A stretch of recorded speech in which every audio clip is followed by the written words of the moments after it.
everyone. So this is the second part of our interview video with the lovely Chantal Roos, who has joined us for a little chit chat on her brand, Roos Roos, which was in part one. Hopefully you've seen that. We'll link it below if not. But now in part two, we're going to delve a little bit deeper into Chantal's rather illustrious perfumery background, because you have worked for over 40 years in perfumery. Does it make 40 years, are you sure? Yeah, amazing. Yes. But, so You must have been a very young child. No, you're right. You're right. So I tell even us. started before, if so. Oh, Yes, so tell us before, what got you into the perfume industry?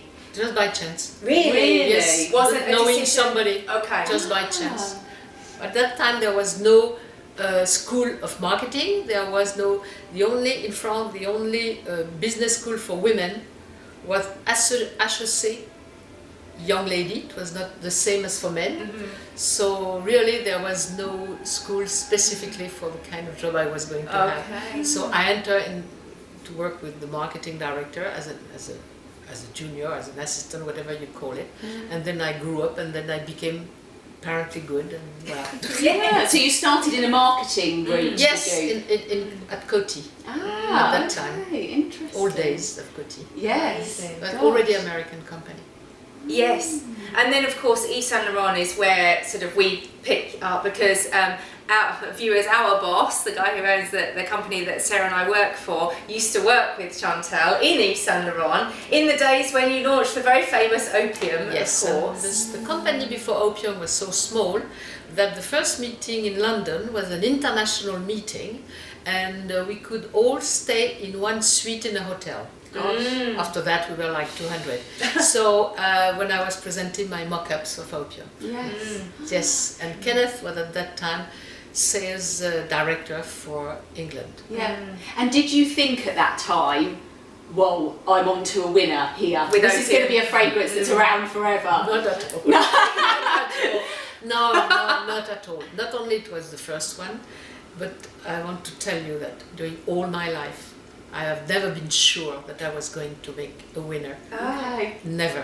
This- You never know. Yeah. Never.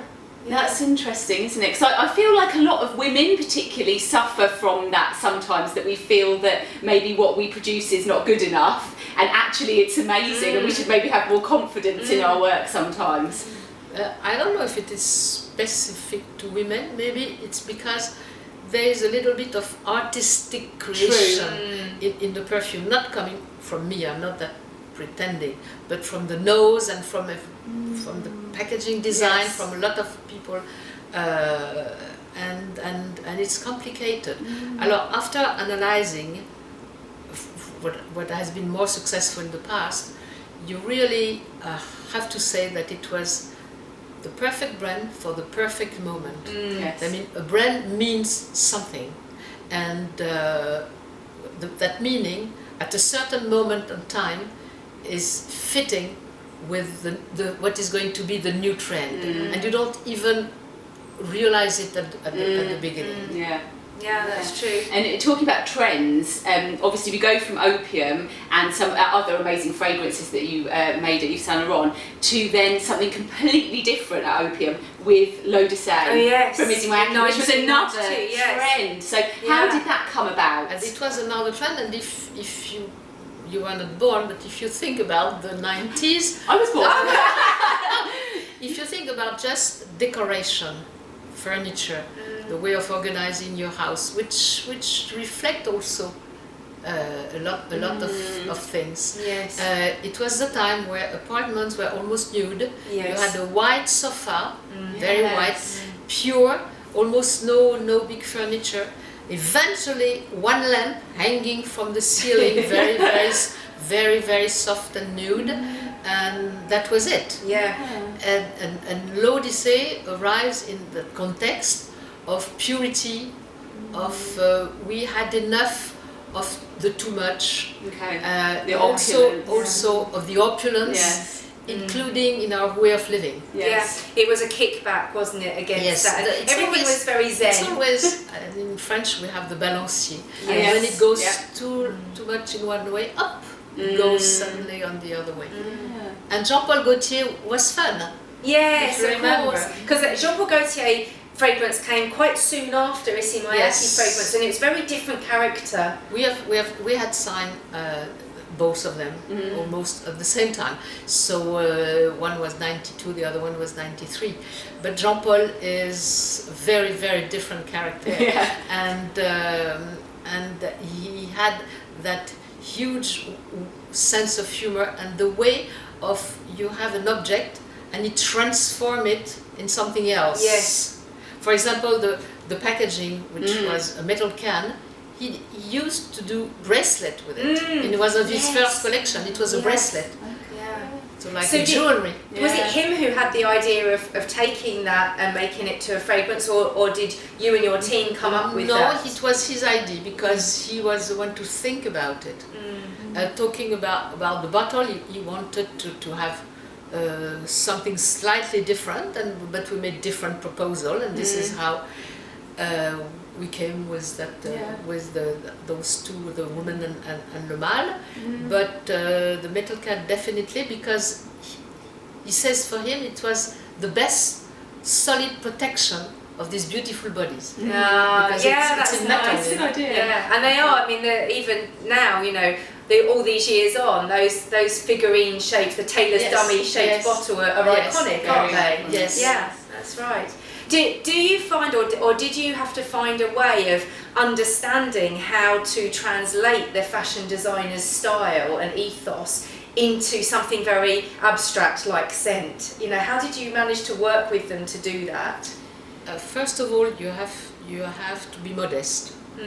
If these people are at that level, if they are famous, if they have created a brand that means a lot, you have to come to them and to talk with them and to pull out of them what they don't even know, but to pull out of them for me to express in the world of perfume what comes from them.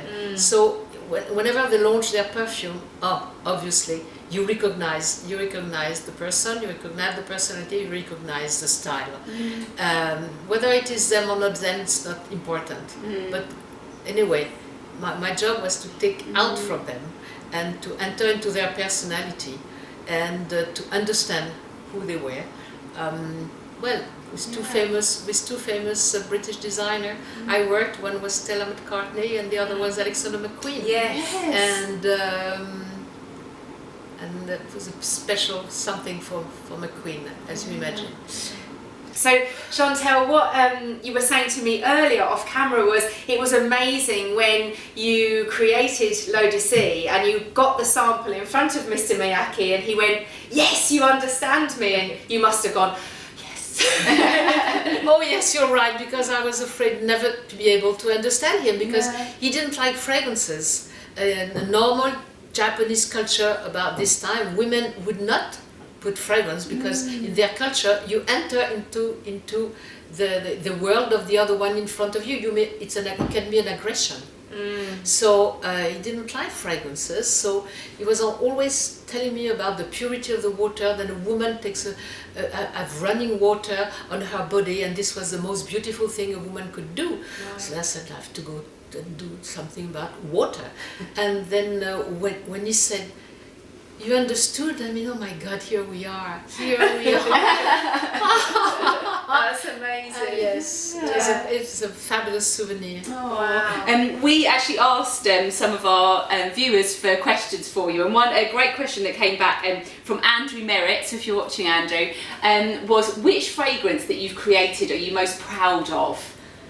You want one or two? One or two. Give us two. Maybe l'Odyssée we're just talking about, because I did not expect what we were going to do, and I said to Seido, it will be complicated. Japanese, complicated, he doesn't like fragrances, we will never make it, and then we made tremendous success, if everybody remembers. And then my first one, Opium, because of course it's like your first lover. My first one. Oh, that's true. And is there a brand that you would have loved to have worked with that you haven't worked with?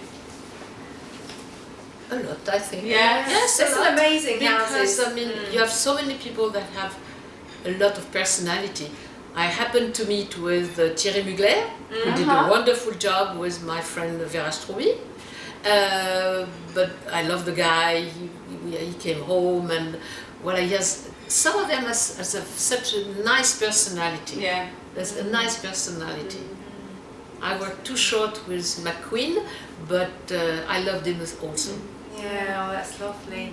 And what I was going to also ask, thinking about all the brands that there are and all the many fragrance launches that there are nowadays compared to, say, in the 70s, and what's the future of perfumery? Are people just going to keep finding more and more choice out there? Is it, you know... Because it seems like you've set some trends in the past, you know, with Opium and Lotus, etc. What's going to be the next trends? You know, where's it going to go? And I can't say the next trends in terms of perfume smell or things like that, fragrance, because it's something that you work every day, that you look around, you listen to customers, you go into the stores and you listen, and normally when you have another, you remember, we are talking about Mugler, I mean, then you have another dose of gourmand fragrance, so you have such an overdose that you know what, it's going to be finished, because too many brands went into it quickly, so you know it will be finished. So I think we are seeing more and more all those big beautiful brands that the LVMH, the Kering, all those big names that will continue to perform. They are smart enough to realize that the niche perfumery was very successful. They created internally their own private perfumery. Take care, everybody. Don't treat consumer as a stupid animal. Okay, they are smart enough to know what is excellent, how they are treated by the brands, and especially take care with the distribution.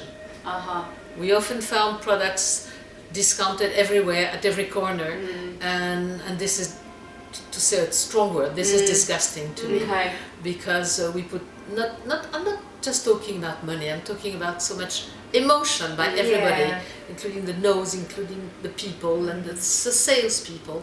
So we have to pay attention to what we are doing. To maintain the quality and the integrity to what we are doing. Yes, that's really... The consumer is more and more intelligent, more and more informed. They know what they want, they know what we talk about. This is the reason why this niche perfumery start to exist, and it will continue as long as we respect them.